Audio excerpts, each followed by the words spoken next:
This morning, we have a conversation about the meaning, the significance, and even the history of the season we call Lent. This morning, I put the Vicar General of the Archdiocese of Port of Spain, Father Martin Sirju, inside your spotlight. Good morning to you, Father Sirju. Hi, good morning, Ravi. Hey, how are you doing this morning? Quite well, quite well. Thank you so much for joining us. First of all, let's start with the history. This period of Lent, tell me how it got started in the first place. Well, Lent is often thought about a time when you give up things. And while that has its place, it's not the first meeting we should think about. And Lent is really geared towards change, transformation. I want to be different.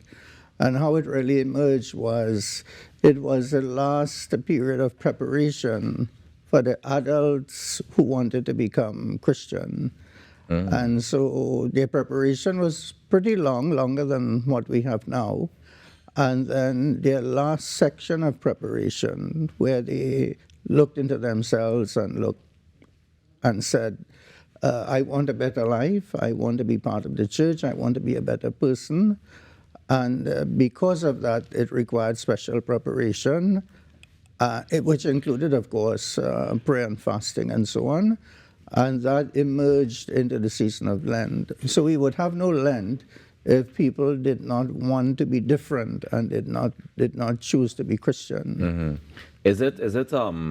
My understanding is that it was mimicking the 40 days before the crucifixion of Jesus and the resurrection of Jesus, so that it's meant to be that period of time. But he also went into fasting. Yes, so the period remembers Jesus' 40 days and 40 nights in the desert. So it's linked to that, but it's also linked to the preparation of Christians for baptism. And in fact, if that was not a very important part of the church's mission, Lent really would not have emerged. Maybe fasting and so on would have remained part of the tradition because Jesus did it. But in terms of a season that leads into something, and what it leads into is very important because we can't separate Lent from Easter. Right.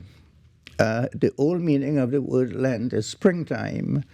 The biblical translation of that would be a new creation. So we get into the Lenten season because we believe new creations are possible.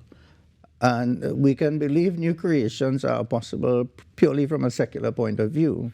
But for us, it's not from a secular point of view.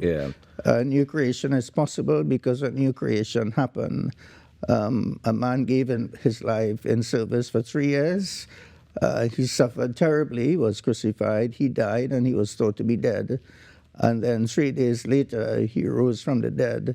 Not with the same body, that would be resuscitation, but he rose with a glorified body, which we call resurrection. So resurrection is a very specific term in the New Testament. And because of that, and that is a fundamental new creation, and all new creations for Christians find their hope, their reason in that fundamental first and universal new creation, the resurrection of Christ from the dead. And because as Christians, it's the bedrock of our faith, we believe new creations are possible, and therefore in Lent, we undertake certain practices that point to the resurrection and affirm the fact that new creations are possible for myself, for you, for people, for nations, and so on. Why is it important for the fasting and the almsgiving as a preparation for that new creation? Right. So when we want to do something important in our lives, usually we step back. If we take, for instance, someone is planning to get married, they step back and they think about what they are going to do. Some churches like ours require a marriage preparation program. And so too, as we think of new creation, we have to step back. We step back and look at ourselves or look at our group or family and say, this is not right, there is something in the way. And that something is often the I, myself, I'm in the way. And that's why people tend to say, both seriously and jokingly, that at the center of sin is I, S-I-N, that I is really that acting agent that acts either for bad or for good. And so the I is at the center. And so I pull back and I do certain things. Jesus himself says in the Gospels, he says, for the human person it is impossible, but with God all things are possible. So where do we get that strength from? We step back and we try. I would not say to pray more, I would say to pray more deeply. And similarly, fasting, for instance, we've just come out of the carnival season, and carnival stirs up certain appetites in us, for food, for drink, for dancing, for loudness. And then we step back and we suppress that appetite through fasting to make the deeper appetite inside of us arise. St. Augustine said that our hearts are restless, O Lord, until they rest in you. And sometimes we don't discover that in the noise of life, so we step back. And when we fast, we suppress the food appetite, the drink appetite, and other appetites, so that the fundamental appetite that we sometimes are not aware of for God arises. And almsgiving as well, so Lent is not just about me. And that's one of the dangers of Lent, to think it is about the personal transformation of myself. And in the readings that are given for Ash Wednesday, interestingly enough, it doesn't start with prayer and it doesn't start with fasting. It says when you give alms. So the purpose of Lent really is to transform me so that I may be of service to others like Christ was and to the world. You mentioned just now Carnival and the appetites that are stirred up during Carnival. And I mean, it's no secret, every year we say Ash Wednesday determines when the Carnival period is going to be in Trinidad and Tobago.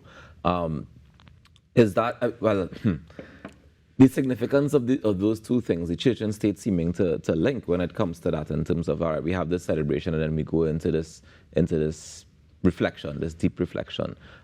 Is that intentional? Is that meant to be, is that the way it's meant to be, in terms of big celebration into then this reflection into more celebration, or the creation of new? There was some deliberation there, and it's not that one is totally bad and one is good, but rather there are times of celebrations and there are times to step back. And so Carnival has its evils attached to it, but it also has many wonderful things attached to it as well. There is a section in the scriptures where Jesus says, the disciples of John come to him and say, how is it that John's disciples fast, but your disciples do not? And he says, well, why would they fast? The bridegroom is with them. And that recognizes times of celebrations, feasts, and so on. So Carnival is our national celebration, and because of that, it is fitting to fast. And many people have pointed out spiritual dimensions of Carnival and so on, like what happens in the steel barnyard in preparation for Old Mass and things like that. But we have to admit it is also a time of noise, a time of debauchery. Debauchery, drinking too much, and so on. So while it has spiritual connotations attached to it, Lent sets a contrast, as if to say, yes, celebration has its proper place, but we need to go deeper so that we might celebrate better by going deeper. And so we say goodbye to the flesh, we meat and so on. We say goodbye to the appetites. So that other appetites may emerge. So it forms a good, not just cultural contrast, but also a spiritual contrast as well, keeping the two together. Times of celebration, but also time to withdraw, so that I may be a better person, so that the carnival may be a better carnival. Can I ask you to take it a little bit wider of a view and see what we need to be reflecting on as Trinbagonians? What are some of the things that we need to look at and say, well, yeah, we need to check this out. We need to step back from this. We need to do this to move forward into the new creation of Trinidad and Tobago as we come out of the Lenten season. Right. So from the Christian point of view, The person of the Trinity responsible for that is the Holy Spirit. And every Lent begins, the first Sunday of Lent is always about Jesus in the desert and sent there by the Spirit. So prayer is very important, because prayer and good prayer and deep prayer, not prayers, which is different, but deep prayer helps what you. is deep prayer? Just to be clear, so that we're all on the same page. When you say deep prayer. Well, verbal prayer, oral prayer has its place, and it is important, and we can, as we say prayers, and there's nothing wrong in saying prayers. No, like reciting. Right, reciting prayers. But then you have to take the text itself, and you read the text, you meditate on the text. What is the text saying to me, first of all? What is it telling me to do? What is it saying about me, about my family, my country, and so on? And that time you spend on the text, and to go deeply and to see your story in the text, that is deeper reflection and so on. That's not just saying prayers, but entering into the soul of prayer. And when you do that in Lent, then you become aware of some of the things that you ought to do. Maybe, for instance, I'm lazy at work. Maybe I'm unfair to my workers. Maybe I am not really being the good enough leader that I should be. And so Lent helps you to go into yourself so as to make the me better, but the me better not just by myself. The me, the I becomes better, so that I think of the body politic. I think of the group. And how can I move my organization better as a leader, not only with my technical skills, my competencies and so on in my field, but also spiritually. How can I see this as something that God wants me to do?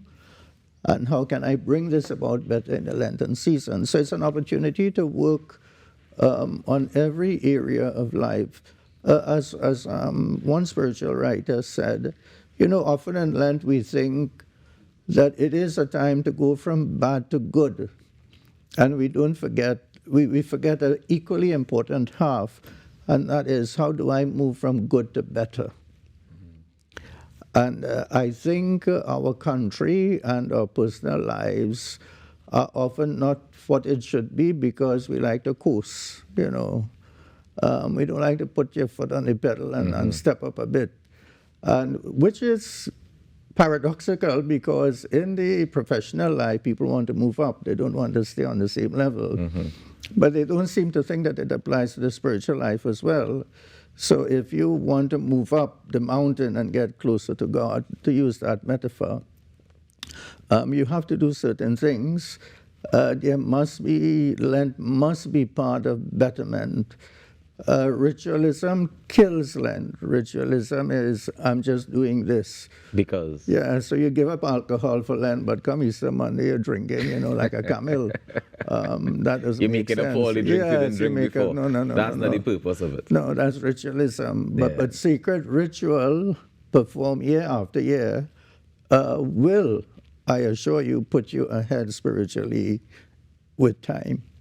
All right. So what I hear you saying is, take it seriously, have deep, meaningful prayer, and do a little bit better as a nation, generally. Yes, and contribute to the new creation, of which the resurrection, of which Christ is the soul and center. Thank you so much for joining us this morning, Father Sirju. You're most welcome, Rokas. All the best to you for the rest of the season.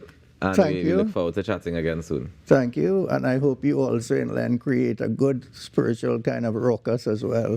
I will do my very best. Ladies and gentlemen, we take a quick break and we come back with more inside the Now Morning Show. Stay tuned.